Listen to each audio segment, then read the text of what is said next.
Welcome, everyone, to our Week 9 Football Officials Education video series for the 2024 season. Thank you, everyone, for taking the time to view these videos. Hitting the subscribe button, sharing, or hitting the like button is greatly appreciated. As we are nearing the end of the regular season and playoffs are right around the corner, let's get into this week's play so that we can continue to improve our officiating profession and our skills on the football field. First play here, we pick up the play already in progress. But one of the things I want to point out here is these sideline markers, these orange indicators of the yard line. Take the time in the pregame before the game to go and move these back. You can see this is about 1 yard off the line here, off the sideline. And we want to move these back out of the way. You can see how close this is to the field. Put them back behind that third line there, the solid white line. Move them back further off the field, both sides, if they have them on both sides. We as officials don't really need these. These are more for, the spectators and so forth. But get them out of your way, because you can see here, this could easily get bumped into the field of play, and then we have to make a ruling. So let's eliminate that, push them back 5, 6, 7 yards off the sideline. So get them out of our way so that we don't have to deal with them throughout the game, and that will clean up the sidelines. Also, you won't have to worry about tripping over them. So move them back before the game, and we can eliminate them as a problem. In our first plays here, we're going to have 2 plays back to back, and we're going to talk specifically about the pop-up kick as defined in the rulebook. And we first see this first play where we can see the ball is driven downfield in an onside kick manner. And on these plays, we got to be ready. We got to be alert. You're better off to consider every kickoff that the potential is for a onside kick and then adjust as necessary. But let's talk about a pop-up kick as we get into the next clip here on the next play. And the definition in the rule book under Rule 2, 24 says a pop-up kick is a free kick in which the kicker drives the ball immediately into the ground. The ball strikes the ground once and goes into the air in a manner of a ball kicked directly off the tee.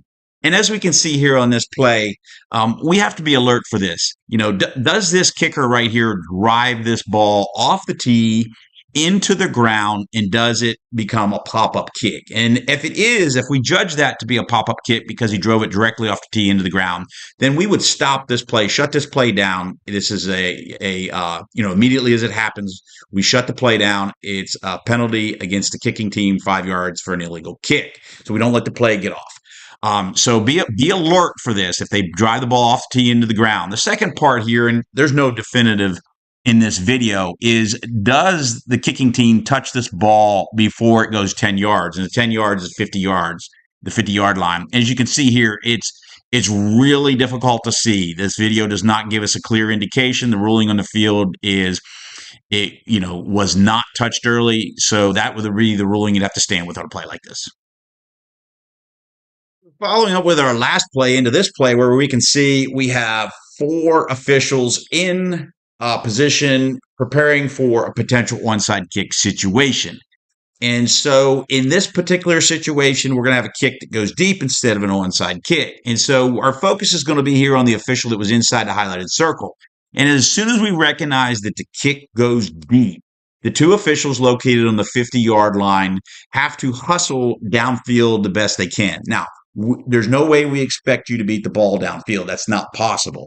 But we want those 2 officials to close the distance between themselves and where the ball lands. Or in this case, we're going to see a ball that comes near the near sideline and is judged to be kicked out of bounds, and you're going to see a flag by the official there. But the closer we get to this, the easier it is to sell this call or have our credibility for the call we make. Now we can see right here, the ball is potentially touching the sideline. It's not clear in the video, but the official judges it, and that's fine. That official is in the best position here, looking straight down the line. But as you can see, that official is about 35 yards away. And if you notice, go back, the official didn't come off the 50-yard line as quickly as they potentially could have. And so if they could have got a little closer on this, it would help to sell that call, be in a better position, less questions. If a coach questions it or whatever, you can see the flag right here, for the kick out of bounds. So do your best on these plays to get back downfield when we're in an onside kick position and they kick it deep to as close as you can so that we're in better position to make these calls. We have another kickoff play. And so here we go. We're going to kick this ball downfield, and we're going to see the R player here touch the ball, but muff the ball, and it goes into the end zone. So in theory, as soon as they touch this ball R, we would wind the clock. And then as soon as the ball breaks the plane of the goal line, we would stop the clock and have a touchback on this play. And because this is still a kick, even though he touched it, he did not possess it. So the status of the ball is still a kick. But once it breaks the goal line on a kick, it is a touchback. So now there wasn't a lot of time for the referee here to wind the clock and stop the clock. It happened so quickly that we didn't have enough time to do that. But as soon as the ball breaks that goal line, the ball is a touchback. I'm a huge proponent of proper mechanics, and we're going to look at the head linesman, line judge on this play. They're both going to have flags for encroachment by the defense. And the importance here is proper mechanics. We throw a flag, we have a whistle. Instead of going directly to the signal for the encroachment, let's stop the clock first. Let's indicate to the clock operator that we're stopping the clock because we have a flag down on the field. So it's throw the flag, whistle, stop the clock signal, then notify the referee of the penalty we have. When we skip that important step of stopping the clock, we're not giving the proper signal to our clock operator who we instructed that you're only going to stop the clock when we give the proper signal. So we miss that step. We also want to follow proper mechanics because it builds credibility of the officiating crew.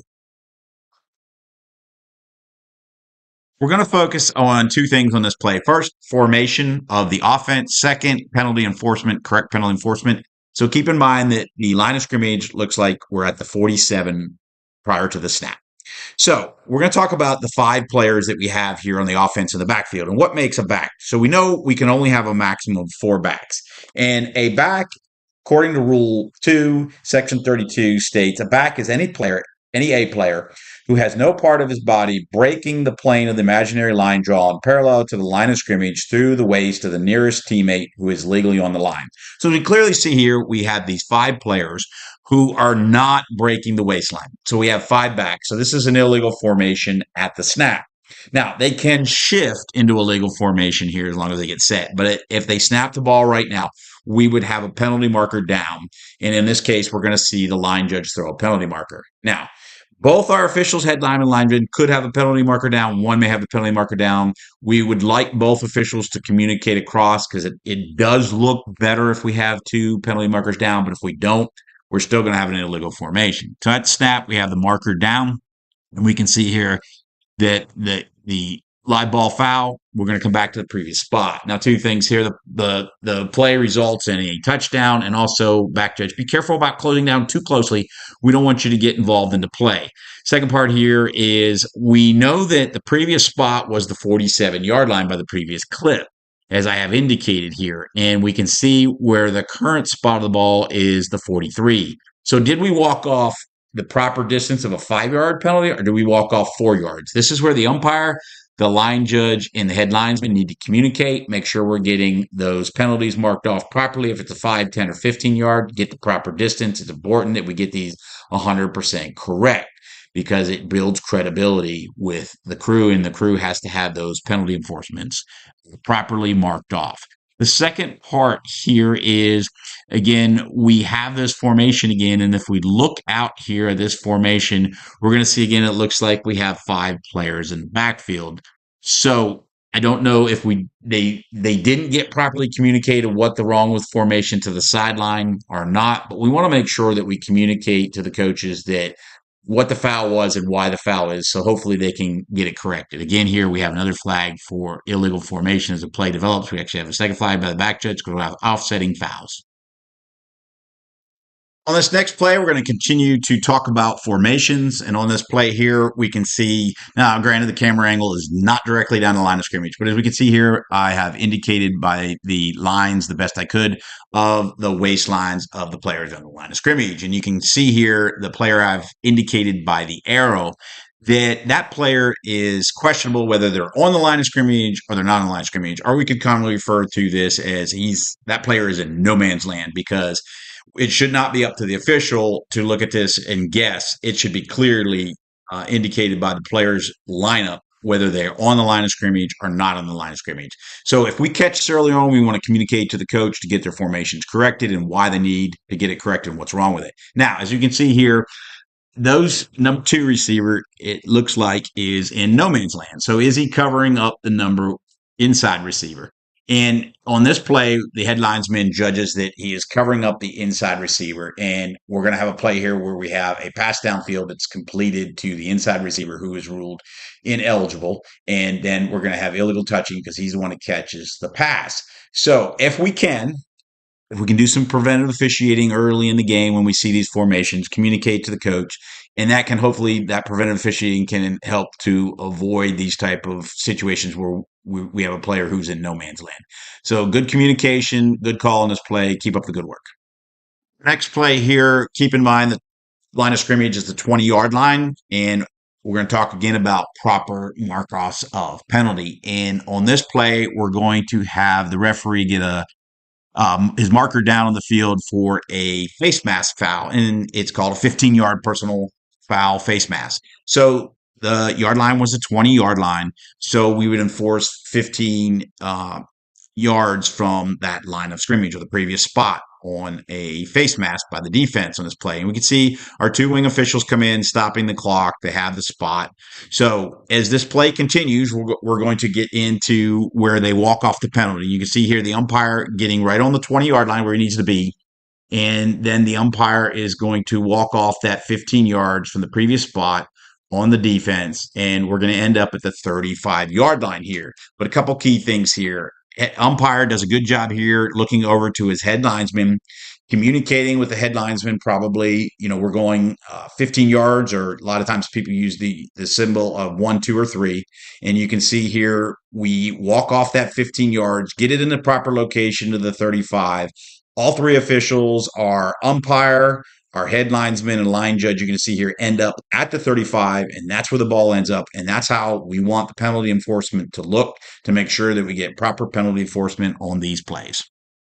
Good job here by this crew using proper penalty enforcement, proper mechanics, and proper communication. We'll get into our next play and our final play for this week. I always like it when I see great mechanics. It always looks good. And we're going to watch this play all the way through first, and then we're going to come back and break this play down so that we can see it and see what some of the things that occurred in this play. All right, so let's go back to the beginning of this play and break this play down so that we can see all the good things that happened in this play from the officiating crew. So first of all, we can clearly see that the ball comes out of the quarterback's hands at the 47, and the ball is definitely going in a backwards pass. And we see right here at the bottom of the screen, our line judge does a good job of punching backwards as per our mechanics manual to indicate to the crew that it has a backwards pass. We can also look across at the head linesman has also given that same signal, and that's fine for both officials to give the signal if they both view it as a backwards pass. So they're communicating to their crew with this signal. So good job here. We can see the play develop as the ball comes up. Both officials, the head linesman and line judge, had stayed on the line of scrimmage in this play, not drifted upfield. As it turns out to be a running play, they're in good position. They allow the ball to take them upfield, and they're in proper position. They come up behind the play here, as we can see. So we went from the 50-yard line was the previous spot up to the 40-yard line. We can see 3 officials here clearly giving the stop the clock signal, which we give after we have a first down. And then we're going to see the indication to the referee that we have a first down, and we can move the chains, get set, and have the next play. Good job here. That concludes our week 9 video this week. Thanks everyone for taking the time to watch the video. Appreciate the feedback and appreciate the plays that you send me. Until next week, take care and have a great game this week.